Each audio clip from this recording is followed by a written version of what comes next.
YCP నాయకుల నుంచి తనకు ప్రాణహాని ఉందంటూ హాస్య నటుడు వేణుమాధవ్ పోలీసులకు ఫిర్యాదు చేశాడు. నంద్యాల ఉప ఎన్నిక ప్రచారంలో భాగంగా వేణుమాధవ్ టీడీపీ తరపున ప్రచారం చేశారు.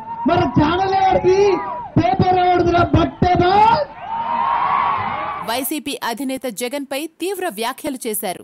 దీంతో కొందరు వైసీపీ నేతలు వేణుమాధవ్ కి ఫోన్ చేసి బెదిరించారు. కొందరు వాట్సాప్, యూట్యూబ్ లోనూ బెదిరిస్తూ వీడియోలు అప్లోడ్ చేశారు. దీంతో వేణుమాధవ్ తనకు వైసీపీ నేతల నుంచి ప్రాణహాని ఉందంటూ డీజీపీకి ఫోన్లో కర్నూలు డీఎస్పీ రమణమూర్తికి నేరుగా ఫిర్యాదు చేశారు. ఫోన్ నెంబర్లు, నా సెల్ నెంబర్లు, నా ఇంటి అడ్రస్లు, నన్ను చంపేస్తా, నరికేస్తా, గుద్దేస్తా, లేకుంటే ఇంకోటి చేస్తా, గుడ్డలు ఊడదీసి కొడతా, ఈ టైపులో ఏదేదో మాట్లాడుతున్నారు.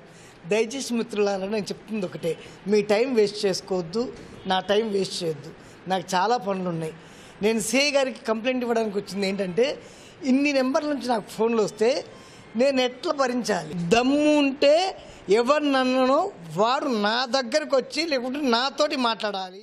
హాయ్ ఫ్రెండ్స్, మా టుడే టుమారో యూట్యూబ్ ఛానల్ చూస్తున్నందుకు చాలా థ్యాంక్స్.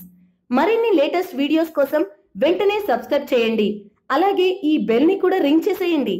మా నోటిఫికేషన్స్ అన్ని మీ మొబైల్లో వస్తాయి.